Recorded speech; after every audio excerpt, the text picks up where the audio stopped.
Salut YouTube! Ce mois-ci, le jeu présenté sera Samurai Gardener, un jeu sur les jardins japonais qui tire ses mécaniques de l'histoire des jardins à Edo. Si vous souhaitez découvrir le jeu avec des connaissances de base sur les jardins japonais, une vidéo existe à ce sujet. Et pour ce qui est du jeu en lui-même, son auteur est Hisashi Hayashi. Vous aurez peut-être reconnu son nom si vous avez regardé notre aperçu de Yokohama. L'illustrateur est Kevin Hong et le jeu est édité par Osprey Games. Vous pouvez y jouer de 2 à 5 joueurs pour des parties de 20 minutes et le jeu est conseillé à partir de 10 ans. Le design de ce petit jeu est très reposant, mais vous verrez, il vaut mieux rester en alerte. C'est à la fois un jeu de réflexe et de puzzle. Et si l'été vous manque, je vous propose de nous évader en essayant de construire malgré tout un joli jardin japonais.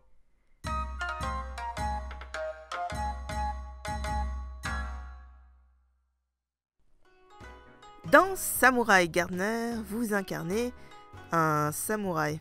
Ah bah, c'est original ça, tiens. Coincé à Edo dans votre grand palais au cœur de la capitale, vous vous prêtez au jeu du paysagisme. Mais il faudra jouer des coudes avec les autres samouraïs qui feront tout pour avoir les meilleures cartes terrain pour faire un plus beau jardin que vous et gâcher votre seul hobby. Préparez-vous à crier « Hey, hey, oh !» et à taper sur la carte que vous convoitez. Et non, ce n'est pas ridicule. Il arrivera que vous et votre voisin avez repéré la même carte. Le système est le même que pour tout. C'est le premier à avoir tapé qui prend la carte. Lorsque vous avez tous récupéré une carte, vous pouvez remarquer 6 cases qui représentent chacun un type de terrain. Des types de terrain, il y en a 4. Le jardin, dans lequel vous retrouverez de la verdure, l'étang, avec son eau toute bleue, le chemin, composé de pierres grises, et les tatamis qui sont juste jaunes. Pratique si tu veux faire ta petite cérémonie d'été en 2 spies. Vous avez sûrement déjà compris à quoi servent les cartes. Vous aurez des terrains de tous les types et vous allez tenter de les étendre pour faire des points. A noter qu'il y a aussi des règles de pose. Règle numéro 1, la carte est posée verticalement. Règle numéro 2, la carte posée doit toucher une carte qui est déjà sur la table. Vous pouvez placer la carte par-dessus si vous le souhaitez. En prenant en compte ces règles, essayez de faire en sorte à ce que les cases d'un même type soient alignées. Vous n'obtiendrez des points que si un terrain fait entre 3 et 5 cases. D'ailleurs, prenez garde lorsque vous posez vos cartes, car vous scorez vos points obligatoirement dès lors que c'est possible.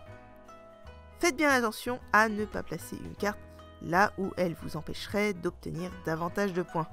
En tout cas, dans un premier temps. Toutefois, il est vrai que vous scorez des points bonus si vous faites plusieurs lignes en une seule fois. Vous l'aurez compris, le jeu a un aspect stratégique dans sa mécanique de scoring. Vous allez essayer de surveiller vos cartes pour être sûr de scorer les types de terrain au moment idéal.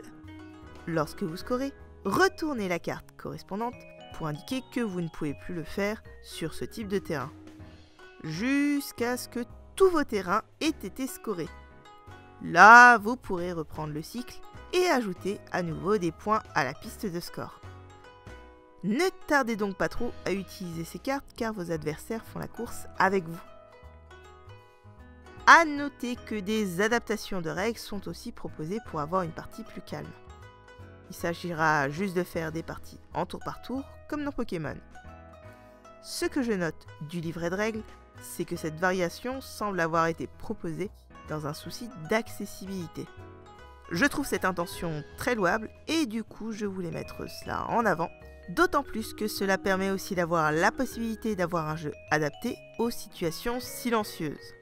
Parce que quand on jardine, c'est important de rester calme, sinon on fait n'importe quoi. Oups.